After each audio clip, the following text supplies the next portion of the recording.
अस्सलाम वालेकुम सर। वालेकुम सलाम। कैसे हैं आप? क्या हाल है? ठीक है। अस्सलाम वालेकुम स्टूडेंट्स, कैसे हैं आप लोग? ठीक हैं। आज बेटा हम जिस जगह पर आए हुए हैं इसको कहते हैं नीलो बोथो। Is a wonderful place like the paradise. I can't believe this is my first visit hair. और जिस शख्सियत के साथ मैं बैठा हूँ माशाल्लाह हम अजय शख्सियत हैं और मेरे दोस्त हैं दर्शन लाल साहब। माशाल्लाह बेटा MSc केमिस्ट्री हैं, B.Ed हैं, मेड हैं और एक वर्सेटाइल पर्सनालिटी हैं। ये माशाल्लाह काफ़ी ममालिक में जा चुके हैं और जो सबसे बेहतरीन इनका विज़िट था वो जापान था। और बेटा जो हमारा बहुत खूबसूरत सूबा सिंध, जिसकी सरजमीन जो है वो सोना उगलती है और आप यकीन करें कि बहुत प्यारा हमारा सूबा है और वहाँ के लोग भी बहुत खूबसूरत हैं, जिस तरह के दर्शन लाल साहब। अस्सलाम वालेकुम सर। वालेकुम सलाम। कैसे हैं आप? ठीक ठाक सर। सर हम आपको वेलकम करते हैं नीला बोथो में थैंक यू। और बड़ी खुशी है कि आज आप हमारे साथ हैं। बिल्कुल बिल्कुल। सर मैं चाहता हूं कि हम जहां पे भी जाएं हाँ, हम अपने स्टूडेंट्स को ना भूलें। बिल्कुल उनको नहीं भूलना चाहिए क्योंकि वो मुस्तकबिल होते हैं और हमने उनको गाइडलाइन देनी है, उनको रास्ता दिखाना है जी कि दुनिया के अंदर इस तरह की चीज़ें भी हैं, उसको आप भी विजिट कर लें अपनी फैमिली के साथ, टीचर्स के साथ, दोस्तों के साथ। ये बहुत अच्छी जगह है, खूबसूरत जगह है। नेचर को देखना चाहिए, जहाँ भी आपको मौका मिलता है, टाइम मिलता है तो बिल्कुल इसको देखना चाहिए। सर मैं इसलिए आज आपसे ये सवाल कर रहा हूं कि स्टूडेंट ये ना समझें कि जब हम किसी ऐसी जगह पर जाते हैं तो हम उन्हें भूल जाते हैं, क्योंकि बेटा आप हमारे दिलों में रहते हैं। हम जहां भी जाएं आप हमारे साथ हैं। तो मैं सबसे पहले सर से गुजारिश करूंगा कि जनाब आप अपने बारे में थोड़ा बताएं ताकि फिर हम जिस मौजू के ऊपर हमने बहस करनी है हम उसको स्टार्ट करें। Please sir. इंट्रोडक्शन देना है। जी प्लीज़ आप अपना इंट्रोडक्शन। मेरा नाम है दर्शन लाल और मैं MSc M.Ed हूँ और मेरा ताल्लुक लाड़काना जो सिंध का चौथा नंबर बड़ा शहर है, जिसमें से 2 प्राइम मिनिस्टर्स प्रोड्यूस हुए हैं, जिसमें सबसे पहले जुल्फ़िकार अली भुट्टो एंड सेकेंडली मोहतरमा बेनज़ीर भुट्टो। तो मेरा ताल्लुक उसी शहर से और उसमें यूनिवर्सिटीज़ भी हैं, मेडिकल यूनिवर्सिटी है, इंजीनियरिंग यूनिवर्सिटी है, बोर्ड है उसका, रेडियो पाकिस्तान है और उसके अलावा बेशुमार वहाँ पे चीज़ें हैं। और ये बड़ा महंगा शहर है, अच्छा शहर है, खूबसूरत शहर है और वहाँ के सबसे बड़ी अस्सलाम वालेकुम सर, वो अमरूद वेलकम करते हैं आपको। हमारे साथ आज माशाल्लाह one of the best doctor Farooqui साहब, डॉक्टर फारूकी साहब, शायद प्लीज फारूकी साहब तशरीफ रखें। बेटा इंटरव्यू लाइव। ये मेरे दोस्त हैं, मैं इनको स्पेशल नीला बोतल लेके आया हूँ बैठे सर। और आज ये हमारे साथ हैं माशाल्लाह PhD हैं केमिस्ट्री में और इनका कोई सानी नहीं है, अपने स्कूल के अपने कॉलेज के बेस्ट टीचर और हमारी एकेडमी के बेस्ट टीचर। इसके अलावा डिफरेंट ममालिक में जा चुके हैं, विजिट कर चुके हैं और हम इनसे गाइडलाइन लेते रहते हैं। Welcome sir. Thank you sir. Sir आज हमारे साथ दर्शन लाल साहब भी हैं। ये हमारी खुशकिस्मती है कि आप दोनों हमारे साथ हैं और दोनों केमिस्ट्री के टीचर। बिल्कुल बिल्कुल। और आपको पता है कि केमिस्ट्री एक ऐसा सब्जेक्ट है, मुझे याद है कि जब हमारे टीचर केमिस्ट्री पढ़ाते थे तो हमें कुछ समझ नहीं आती थी, इसलिए कि वो सारा बोर्ड पे पढ़ाते थे और बोर्ड पे हमें फार्मूले समझाते थे, बोर्ड पे हमें डिफरेंट किस्म की इक्वेशन समझाते थे, लेकिन जब प्रैक्टिकल होता था तो वो हमें समझ ही नहीं आती थी। लेकिन ये तो 2 टीचर्स हैं बेटा, अनबिलीवेबल, बहुत अच्छा समझाते हैं, प्रैक्टिकली परफॉर्मेंस है इनकी। तो सर हम आपको अगेन जो है खुश आमदीद कहते हैं। जी दर्शन लाल साहब प्लीज़ आप अपनी बात जारी रखें। जी सर, मैंने ये आपको बच्चे बताना था कि मेरा जो शहर है उसकी एक ख़ास चीज़ बड़ी मशहूर है जिसको हम कहते हैं अमरूद। और उसका थोड़ा सा एक ख़ास एरिया है क्योंकि हर एक शहर की एक ख़ास सौगात होती है। मसलन आप मुल्तान में हाफिज़ का जो हलवा होता है, शिकारपुर में अचार होता थोड़ा है, सा इधर आप कर लीजिए। इस तरह हर एक शहर की चीज़ें मशहूर होती हैं। तो हमारे शहर की जो ख़ास चीज़ है वो अमरूद है। अगर हमें कभी मौका मिला तो आप बच्चों से मिलकर इंशाल्लाह आपको वो टेस्ट भी करवाएंगे और यू विल एंजॉय। जी फारूकी साहब से मैं गुजारिश करूंगा, माशाल्लाह आप किसी तारीफ के मोहताज नहीं हैं, आप अपनी मिसाल आप खुद हैं।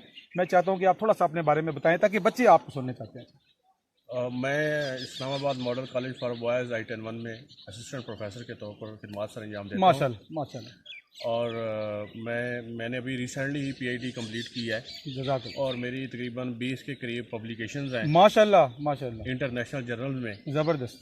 और अभी भी मैं BS की क्लासेस ले रहा हूं और कुछ MPhil के स्टूडेंट्स हैं और उनको भी मैं रिसर्च करवा रहा हूँ। ज़बरदस्त।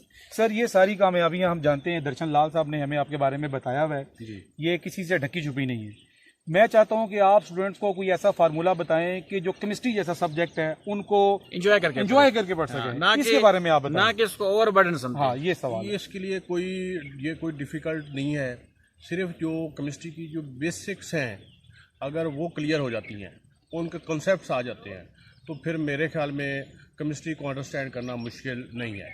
ये स्टूडेंट्स के लिए मुश्किल सिर्फ इसलिए होती है क्योंकि केमिस्ट्री हमारी लाइफ में बहुत कम है। ठीक हो या गया, अगर लाइफ में है तो हमें पता नहीं है। ठीक हो गया। फॉर एग्जांपल जैसे हमने ये क्लोथ्स पहने हुए हैं, कपड़े हैं, अब हमसे अगर कोई पूछता है कि ये कपड़े किस चीज़ से बने हुए हैं तो किसी को बहुत कम पता होगा। हम कहते हैं धागे से बने हैं। ये धागे से बने हैं। धागे से बने। अब धागा क्या है? हाँ, धागा क्या है? बेसिकली ये दो कंपाउंड से मिलकर बनते हैं, एक पॉलिएस्टर है और दूसरा सेलुलोज है। ठीक हो गया। यानी आप कहना चाहते हैं कि जो हमारे जो घर हैं, जिन घरों में हम रहते हैं, वहाँ पर साइंस की डिस्कशन कम होती है। इसकी बुनियादी वजह ये है, जो हमारी रूटीन लाइफ है वहाँ पे साइंस की डिस्कशन कम होती है। हम वहाँ पे ज़्यादातर लिटरेचर को डिस्कस करते हैं, हम ऐसी चीज़ों को डिस्कस करते हैं जो जर्नल में आती हैं। तो सर हमें ये बताएं कि हम घरों में ऐसा कैसा माहौल बनाएं, या जो वालिदैन हैं वो अपने बच्चों को इस सब्जेक्ट की तरफ कैसे बताएं कि भाई ये आसान सब्जेक्ट आप पढ़ सकते हैं। देखें, हम टीचर हैं सारे, हम स्कूल में तो ये बताते हैं कि बेटा ऐसे करें ऐसे करें। अब बच्चे सारा दिन तो हमारे पास नहीं रहते, तो यहाँ से जब वो चले जाते हैं 2 बजे के बाद, जब वो अपने घरों में चले जाते हैं, वहाँ पे वो कौन सी ऐसी बुक्स पढ़ें, कौन से ऐसे मैगजीन्स पढ़ें कि बच्चे जो है उनका इंटरेस्ट केमिस्ट्री की तरफ आ जाए। देखिए, साइंस के रेलिवेंट जो भी मैगजीन है जो कि हमें मतलब डेली लाइफ साइंस के बारे में हमें बताते हैं, तो उनको अगर हम स्टडी करें और फिर हम अपनी डेली लाइफ में साइंस की टर्म्स यूज़ करें या साइंस का जो बेसिक आइडियाज़ हैं उनको क्लियर करें, तो मेरे ख्याल में इसकी अंडरस्टैंडिंग जो है वो बिल्डअप हो सकती है। और ये मतलब बच्चों के लिए आगे जो थ्योरी जो प्रैक्टिकल बुक्स हैं, जो साइंस की बुक्स, उनको पढ़ना आसान हो जाएगा। सर देखें, बड़ा कोई कहते हैं ना कि एक ऐसा मुझे मौका मिल गया आप दोनों के साथ बैठने का कि आप दोनों ही केमिस्ट्री के टीचर हैं और दोनों टॉप टीचर हैं। सर आप ये बताएं कि बच्चे जो हैं आजकल आपने देखा होगा उनके एग्जाम हो रहे हैं और पीछे एक बड़ा गैप आ गया उनकी एजुकेशन में। अब ये जो सब्जेक्ट हैं, आपको पता है इलेक्टिव सब्जेक्ट के पेपर हो रहे हैं, तो बच्चे इसकी तैयारी कैसे करें, इसके बारे में आप क्या कहेंगे? सर तैयारी तो करनी है। अच्छा, जो रिड्यूस सिलेबस है, ठीक हो गया, जो रिड्यूस सिलेबस फेडरल बोर्ड ने साइन किया है उसके मुताबिक तैयारी तो करनी है। काफी टाइम मिला है। अगर स्टूडेंट जो है मतलब 1-2 चैप्टर, कुछ चैप्टर स्किप करते हैं तो अल्टीमेटली उनका लॉस तो होगा। ठीक हो गया। तो लेकिन ये है कि इस दफ़ा फेडरल बोर्ड की पॉलिसी थोड़ी सी नरम है कि वो जो पेपर्स बनाएंगे वो थोड़ा सा मीडियम किस्म के होंगे, मीडियम लेवल के होंगे, ठीक और ज़्यादा हार्ड नहीं होंगे, तो स्टूडेंट्स को आसानी होगी। लेकिन इसका हरगिज़ ये मतलब नहीं है कि स्टूडेंट्स अगर प्रिपरेशन नहीं करेंगे तो वो सक्सेसफुल हो सकें। जी जी, सक्सेसफुल होने के लिए स्टूडेंट्स को प्रिपरेशन करनी पड़ेगी। बेटा आपने दूसरा एक सब्जेक्ट ये आपके 4 सब्जेक्ट को कवर कर रहा है, रिमेनिंग नंबर भी आपके इन्हीं के बुनियाद पे लगने हैं। ये बड़ी इंपॉर्टेंट बात है सर की। तो हमें इस चीज को इम्पोर्टेंट रखना चाहिए कि ये चीज हमारे लिए बड़ा इंपॉर्टेंट फेस है कि हम एक सब्जेक्ट करने के बाद, मतलब होता है buy 1 get 1 free, buy 1 4 free.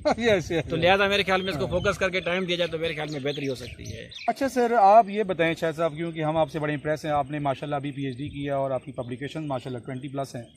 Sir ये आपकी कामयाबी का राज क्या है? आप कैसे पढ़ते थे, आप क्या करते थे, आप अपने टीचर से कैसे जो है वो नॉलेज गेन करते थे? फिर आप ये बताएं कि जब आप घर चले जाते थे तो आपकी एक्टिविटीज़ क्या थी? आज देखें कि बच्चे की एक्टिविटीज़ है PUBG। आप देखें आजकल बच्चे जो है वो गेम्स के ऊपर ज़्यादा फोकस करते हैं। इसके अलावा आपने देखा होगा उनके पास लैपटॉप्स हैं, टैबलेट्स हैं। हमारे पास तो ये था नहीं उस वक्त, लेकिन बच्चों के पास अब है। तो उसका मतलब ये हुआ कि उनकी अटेंशन डाइवर्ट हो गई। तो क्या हमारे पास उस दौर में कोई ऐसी हमारी जो अटेंशन थी वो डाइवर्ट करने वाली चीज़ें थी? अगर थी तो कितनी किस्म की थी? तो